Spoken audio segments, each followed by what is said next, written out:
Reapers, thanks for everything you do. Thanks for being a part of this season.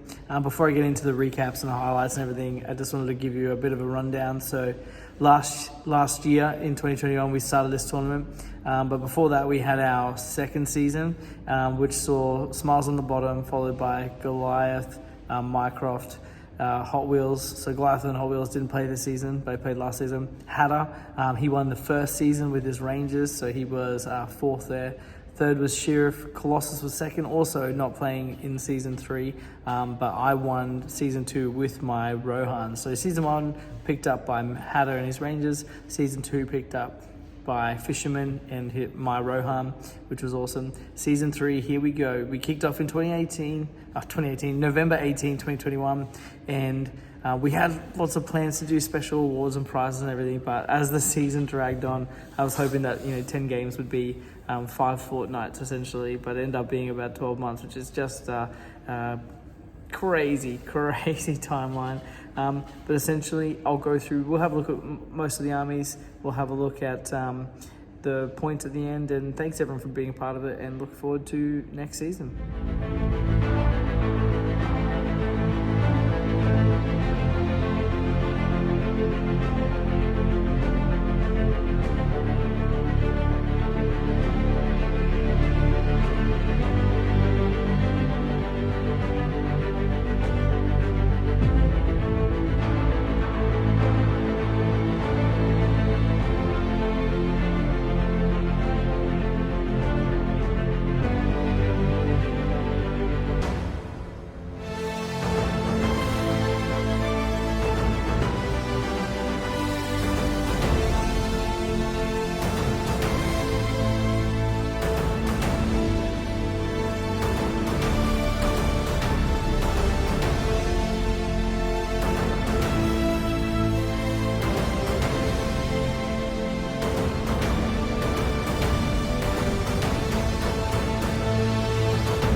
Well, here we are at the end of our Battle Companies tournament.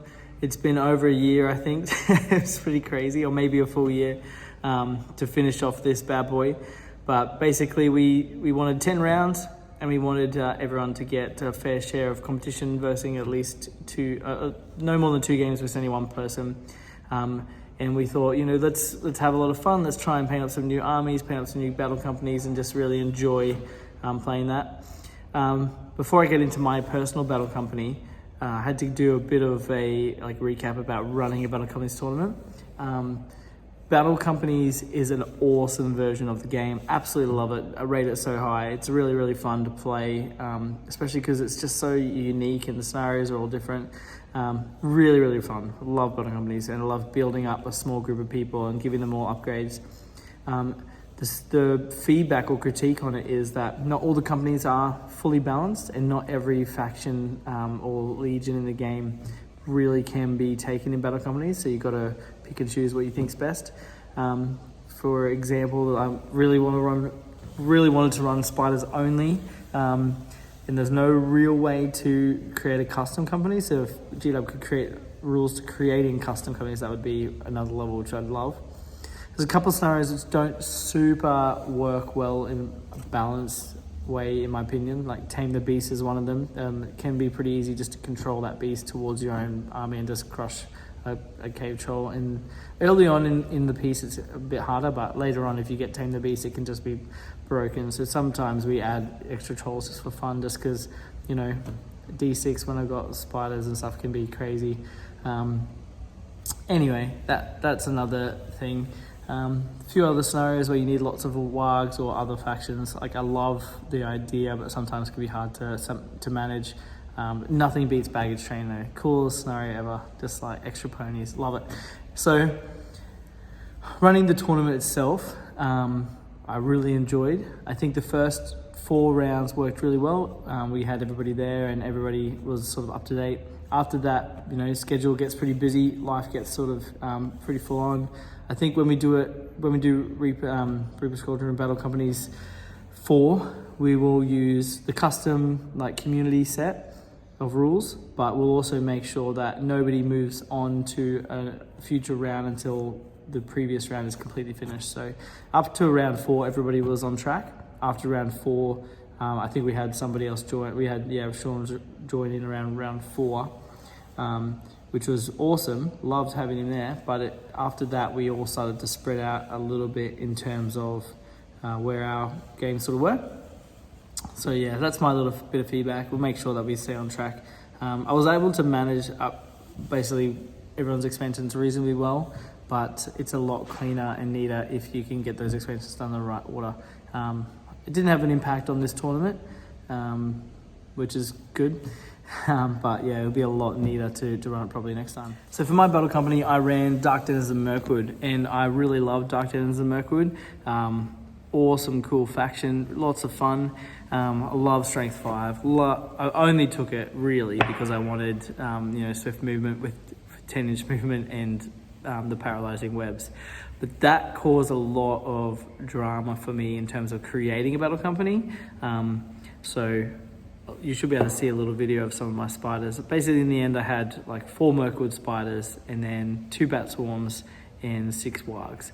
And I would have had a full company of 15, warriors if I was trying to fill it out. But you really have to spend all your influence on getting onto that secondary table to get the bat swarms and your Mirkwood spiders. So I really had to double up a lot of my influence to try and get onto that special chart. Made it really hard to get anything decent, and then I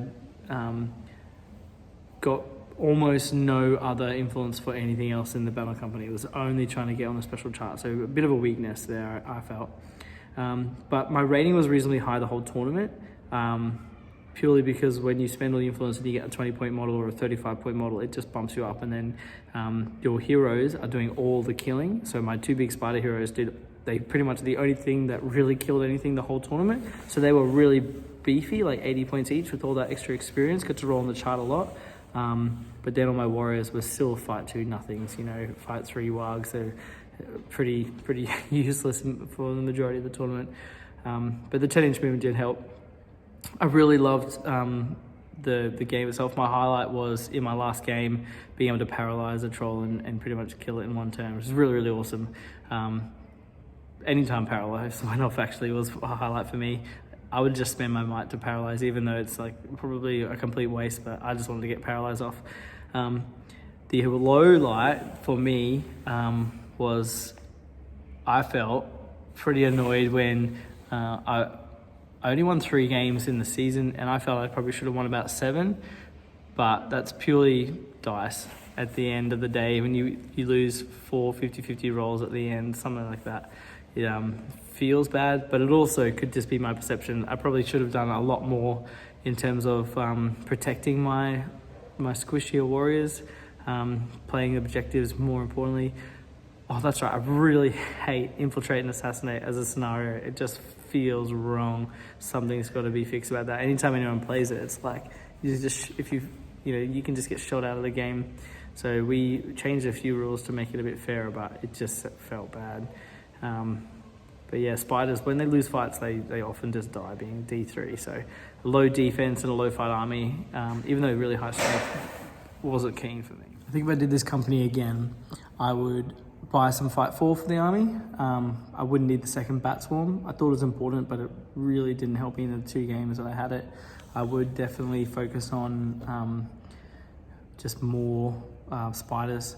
I ended up basically creating fell spiders as like a custom or proxy type. They were just fell wargs essentially, but I just wanted everything to be spiders. That got a bit confusing, so I won't do anything like that again. But it would be cool if battle companies could create a spider only sort of faction, or custom rules would be nice there. But I really enjoyed this season, and disappointed for a few games, but honestly, that's dice, that's the games, that's why we play. So just got to get my revenge next time, try and take some OP faction. Nah, I'm probably going to take Warriors. Let's see what we can do. But thanks everyone for being a part of it. Really enjoyed playing against all of you. And I will post the winner very soon. So quick shout out to our Khan player who pulled out earlier in the season. He had an awesome army, awesome battle company, and unfortunately wasn't able to finish with us, so that's totally fine. And then my brother Mycroft. He was running the Dead of Dunharrow, and he was doing pretty well actually, but to time allocation, wasn't able to finish the season with us, so he got some draws at the end. Also, Anvil managed 7 out of the 10 games, but he just requested some draws at the end of the season just to finish it. So thanks, boys, for playing. I got to have 2 games against the Dead of Dunharrow in total, and the first one I thought, did really well, managed to get a treasure and run it away, and that was awesome. And then the second one I had to get into his enemy camp and try and fight some army of the Dead, and I was doing really well until I failed all of my courage checks for 3 turns, and then he just crushed me because my courage is so low. He was killing me on 4s, and it got pretty messy, and he ended up getting 2 cavalry out of that one game, I think. So he got lots of influence and did really, really well. And then he had a couple unlucky matchups in the tournament. He versed a fearless army in one scenario, which is terrible. He should have done better there. And then just got outfought by some I think it was the dwarf army that managed to outfight him. But kudos to you, mate. Hopefully you'll be there for season 4. Thanks, guys. Hey guys, it's Anvil here from the Reapers. Just wrapping up our Battle Companies game for 2022. So I ran the Kaza Doom Dwarven Force, and yeah, we had a lot of fun. There was a lot of funny moments in Battle Companies. I think that's kind of the nature of it, and I do like the how you can sort of build your heroes, and that's really fun. So yeah, overall I had a really great time. My results were pretty subpar, but I think it's because I lost the first couple of games, and then it kind of snowballed in the wrong direction. So yeah, I didn't really end up having a huge company rating. I think I only got to about 260. So yeah, it wasn't really great. But I did deploy at the bottom of the map in the with the hexagons. So I think I ended up capping 4 of the reds. So I think that might actually put me in pretty okay standing, even though I lost a lot of my my games. I did win maybe 1. I think I won 2. I drew 1 or 2 maybe, and then I lost the rest. So it was pretty hardcore. But yeah, I think it was great. My favorite moment of the game was when I was able to table the Rangers, I can't remember what they're called, but it's the Shamozzle of Rangers, where you can get Dwarven Rangers, you can get Elven, you can get humans. So, and I think that was against Sheriff. So yeah, it was really fun. Just he had an all-shooting army, and he was just shooting it all at me, and my dwarves were slowly making their way to their lines, and then I was able to just clap him. So it was good fun. But he unfortunately had a lot of bad rolls that game, so that was really bad. I think my worst game was my first game against Josh. No, it wasn't my first game. I think it was my second or third game. I played against Mr. Mortal.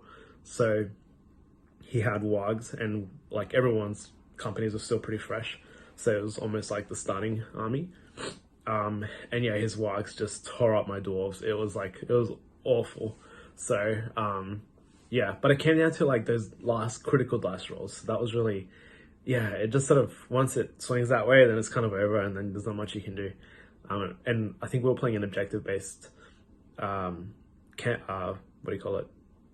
scenario.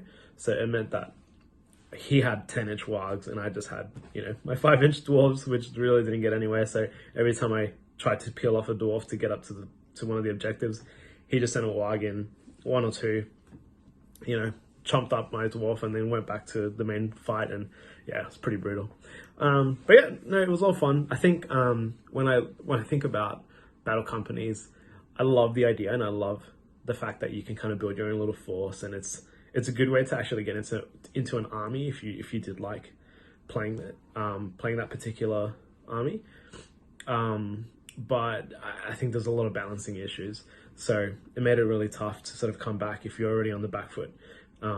Luckily, I had taken a hexagon where you get influence points you get bonus influence points after each game that you played. So that actually helped me get to the top. It helped me start to ramp up a little bit better, and I got more dwarves, and I was able to just get more things. And I think towards the end, I was doing a lot better than when I first started. And it was only thanks to being able to get those extra, two models that I wouldn't have had. So the numbers kind of weighed in there. But yeah, overall, I think it was a great game. And yeah, can't wait for the next one. So thank you guys, and I'll catch you in the next one. Bye. Hey guys, Mr. Mortar here. So we're looking at Wargariders. So this is my starting battle company. So I went with my bow Wargarider as my leader.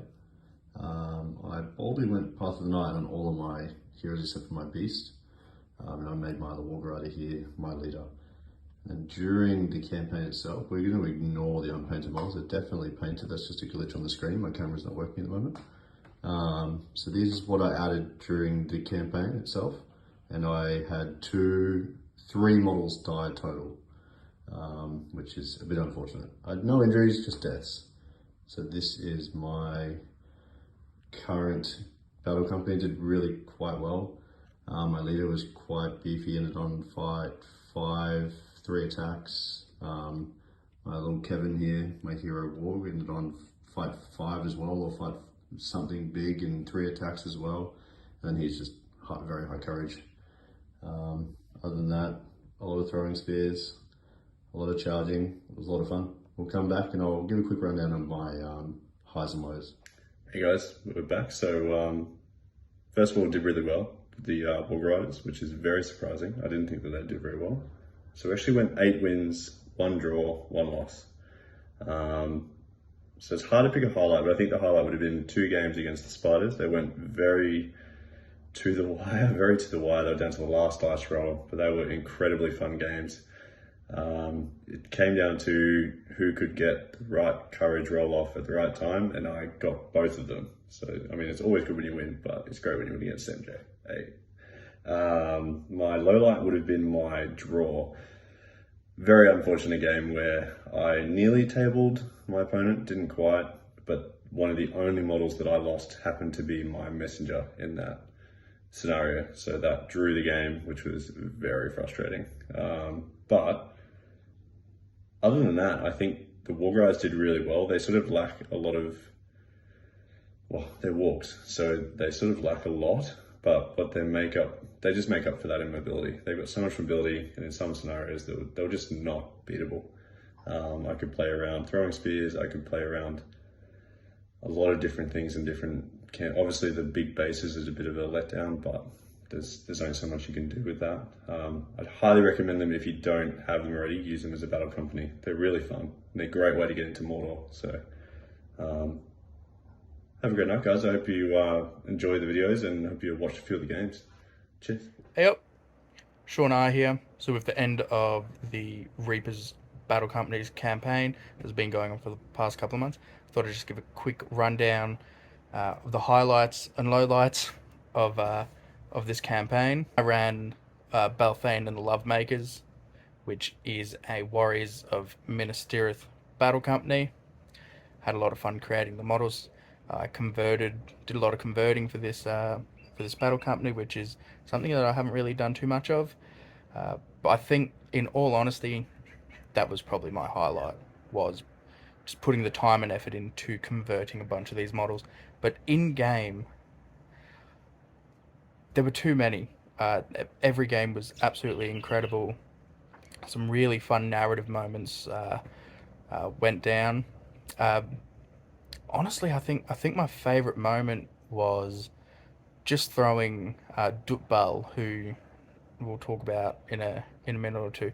Just throwing him in and just watching him wreak havoc on basically anything he touched. By the end of this campaign, I think it was 3 attacks, 2 might.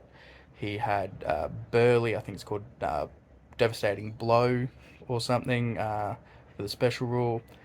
He had a 2-handed axe. He was just a big, beefy, chonky lad. Lowlights, which weren't even lowlights because they were still just incredible, was round 1 or 2 going up against Rivendell. Just losing, I think it was 2 or 3 of my warriors in the first turn or 2 of shooting or something like that. Them just disappearing was incredibly rough, but it was definitely one of those moments that, we all started cheering. Incredible campaign.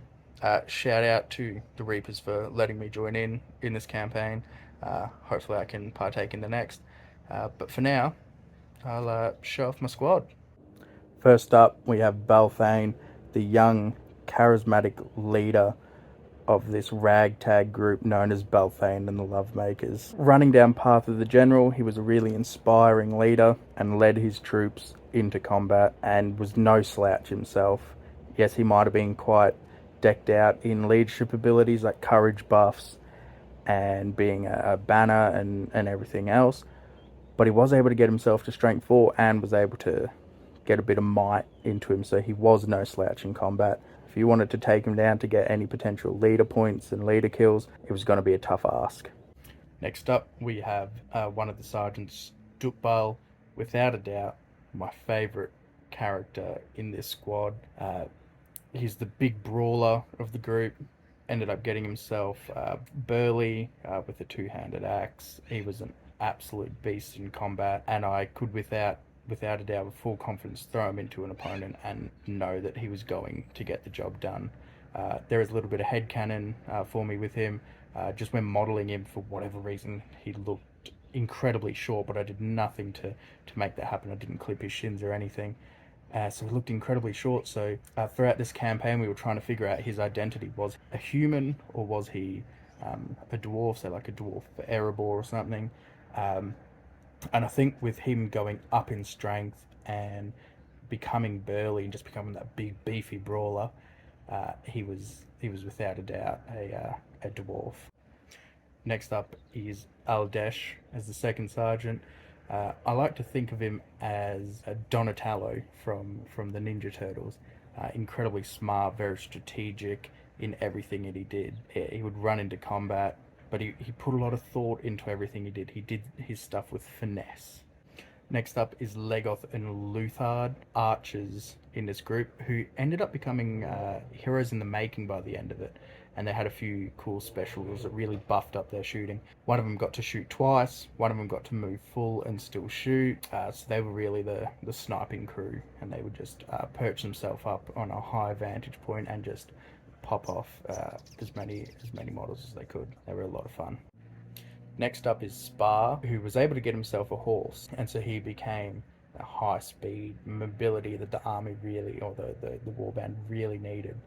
And he was able to get in, punch stuff with his lance, knock him down, and yeah, he was incredible. Sadly, only showed up in the last game of the campaign, but he was a very welcome addition and a lot of fun to convert as well.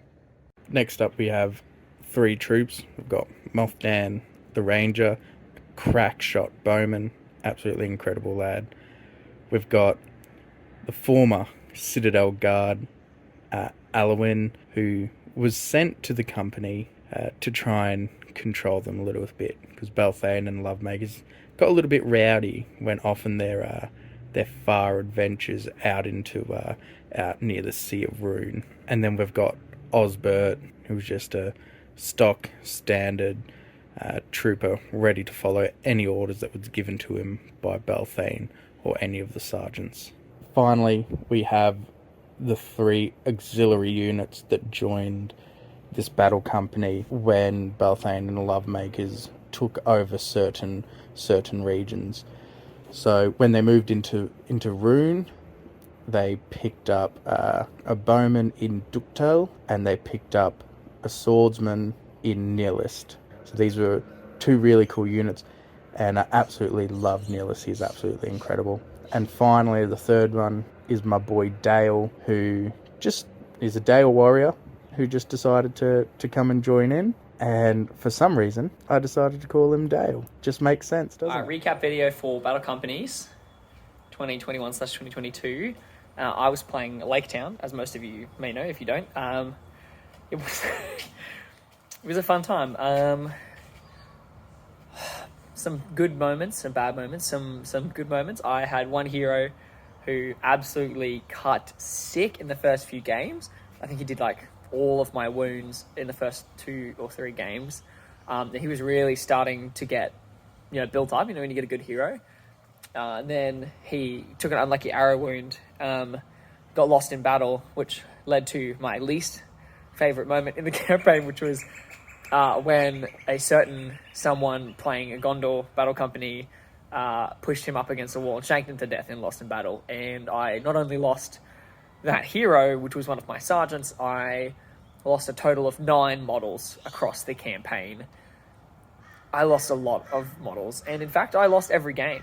Over across our 10 game campaign, I lost 10 games. I didn't draw one, I didn't win one, I lost every time, and almost every time I lost every model. It resulted in not having a single hero above level 3 by the end of a campaign. Like, I just feel like it shouldn't be that way, but it is. I lost 9 models, 2 heroes, one of those was a sergeant, and then multiple warriors across the entire campaign. But at the end of the day, I actually really enjoyed it because I got to play an army that was really funky and different. I'd never seen a Lake Town battle company before. I'd had like nice basic for them. I made a banner for one. I had a great time, but I'm not going to lie. I'm happy that Lake Town have been retired. The Fishers of Men are going to, wallow away their days in retirement, maybe in filth. I don't know. But it was a good campaign. I really enjoyed it. My favourite model in the campaign would have to be my leader, who I did a little bit of conversion work on. But yeah, he was my favourite. Using a Lake Town Captain model was a good choice, I think. And I enjoyed my colour scheme, having a bit of a random colour scheme, and then using green to tie all the guard models together. And the fact that my militia could upgrade into Lake Town Guard was really cool. Overall, I think the campaign was just great. I got to play against some fun armies and got absolutely wrecked by every single one of them at least once. I'm pretty sure that the dwarves kicked my booty at least 3 times, which was fun for the dwarf player, Tim, and not fun for me, but I enjoyed myself. So that's my wrap-up. It's a bit of a shorter one than maybe other people had, but yeah, it was a 0-win, 0-loss, a 0-win, 0-draw, 10-loss campaign. It was excellent, and I can't wait to do it all again next time. Thank you, bye. Hey guys, Smiles here from Reaper Gaming. So this is my battle company review. So we recently had a 10-game campaign, and I played Rivendell. So Rivendell's a pretty strong faction. I don't think there's any arguments there, but I've played a few battle companies with some orcs, and it didn't turn out well for me. So I wanted some revenge this time around, and I did really well. Had a lot of fun. My overall win-loss for the tournament was 7 wins, 2 losses and 1 draw, so that's a good result. And we had some really great games. Battle Companies is lots of fun. It's pretty casual. It's a bit of a flawed system, but there's definitely room to have a lot of fun with your mates when you play, and that's exactly what happened. My campaign started off well. So Rivendell get a lot of strong upgrades from reinforcements, but their starting company only has 5 units, so it can be a bit iffy when you first start the campaign. Luckily for me, my bow hero, Balrog, was definitely the MVP in the beginning of the campaign. He got so many kills each game. I think the first game he got 4 kills with a bow against Isengard, which is basically half their company, and that continued on for the first 3 to 5 games. He was excellent. But the true MVP for me was my Rivendell Knight. So I got him as a reinforcement after game 2, and he just led the charge for me from then on. He was such a useful unit. He got multiple kills. He ended up being upgraded to a hero after about game 4. So that was Illith, and he just kept going strong after that. He was part of my favourite game and the game winner for me, which was, I think, game 6 against Fisherman's Fellbings and Mirkwood. So lots of spiders, lots of Fellwargs, maybe a bat swarm or 2 at that stage. And I played against him on Infiltrate and Assassinate, and I was trying to assassinate his leader.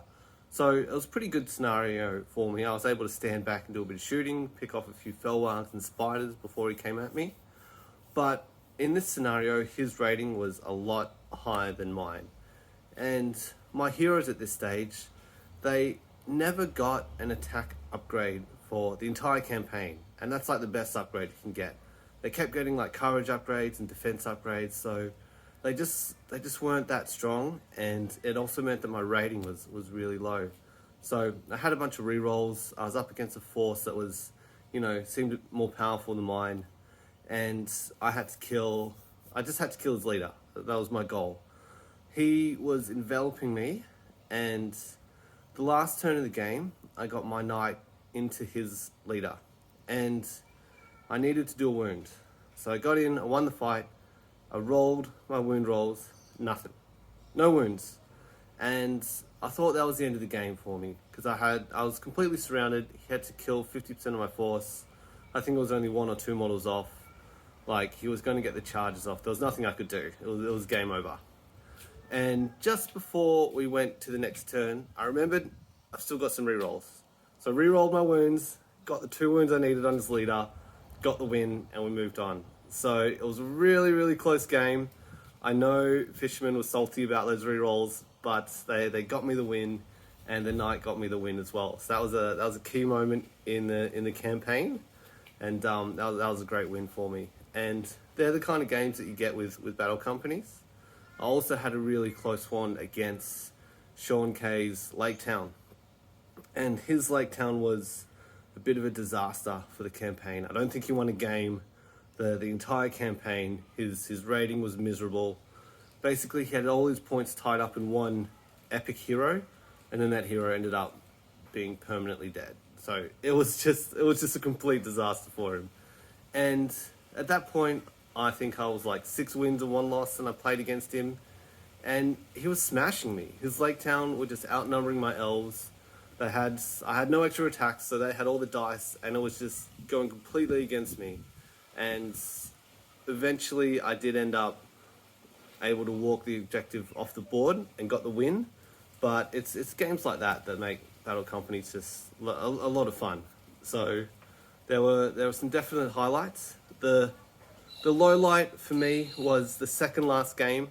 I was up against Mordor's Wargariders, and it was infiltrate and assassinate, and I was a defender. So basically I was in the circle in the middle. I couldn't shoot, and I was surrounded by Wargs and Wargariders, and they just destroyed me. I had to kill 50% of his force, which is 8 models. I killed 5, so it got kind of close, but yeah, he just annihilated me. My leader ended up dying to just a single Warg. He lost the fight and failed his fate, and that was it. It was game over. And I don't know the results yet, but I think it's gonna push me out of the top place there, which is disappointing, but that's fine. It is what it is. It was an awesome campaign, and it was just a great fun time to play with mates. So thanks to everyone involved. Cheers.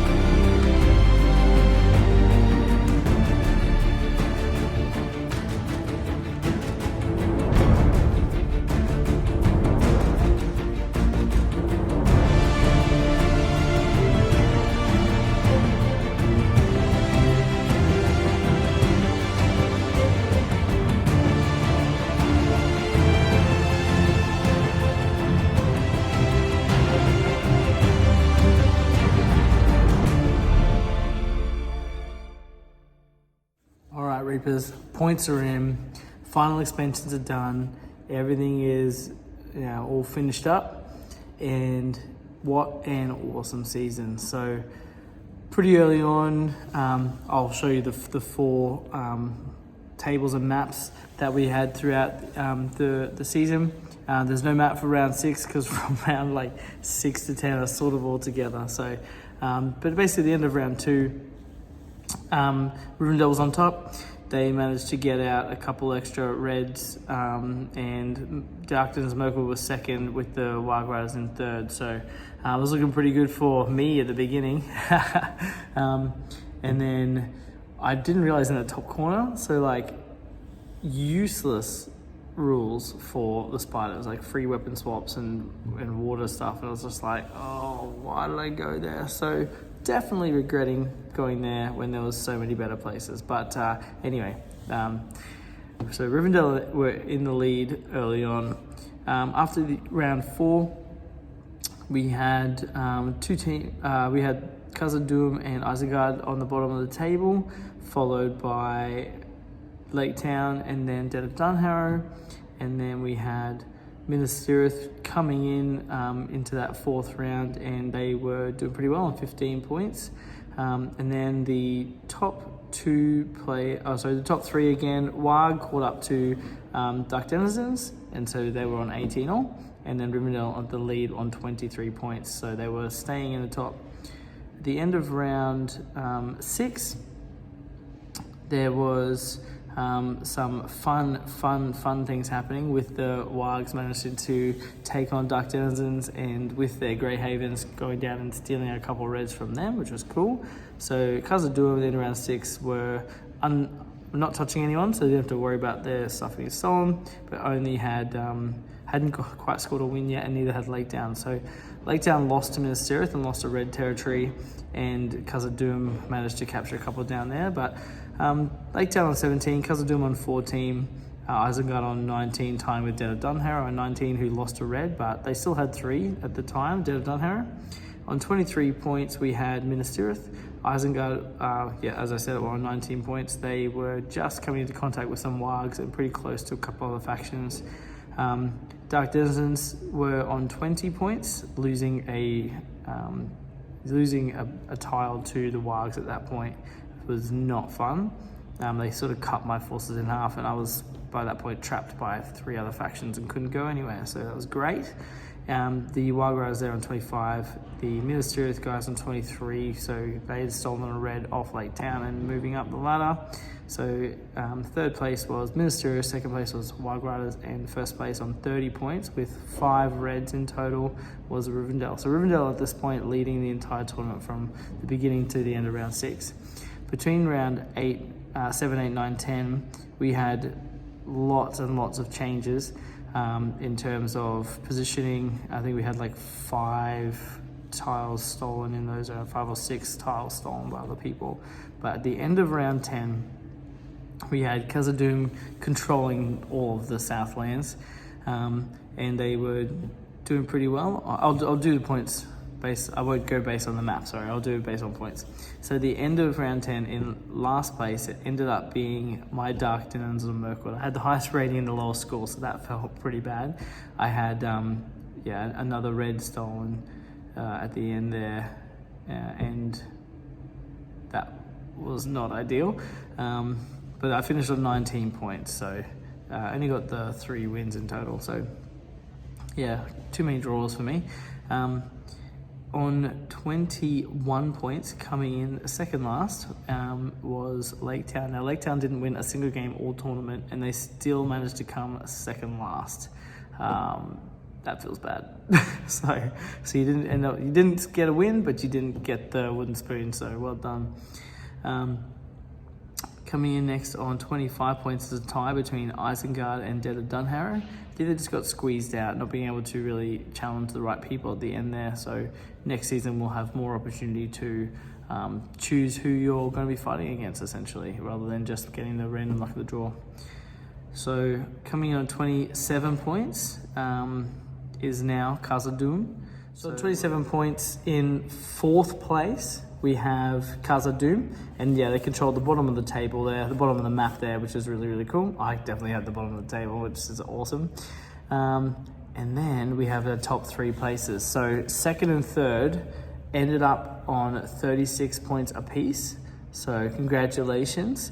But I'm going to announce the winner. So the overall 2022 winner or the 2021-2022 RSG BC3 season winner goes to Mr. Mortal's Wargariders. And it came down to them stealing from Rivendell in their last game. It changed it from if they had not won that last game, they wouldn't have been able to steal a red territory from Rivendell, a territory they only were able to steal because they stole from me 2 or 3 rounds prior. So congratulations to Mr. Mordor and his Wargariders, and congratulations to Rivendell and Minas Tirith coming in second, tied for second maybe, so that might make Kaza Doom a third place. I think they're still fourth on those normal rules anyway. So congratulations, thanks so much everybody for playing. It was incredible. It actually came down to the last game, which is so cool. And we're going to be looking at season 4 coming up in the new year. So we're going to have a bit of a break from other companies now. We're going to have a look at a tournament that Mr. Mordor himself is going to be running.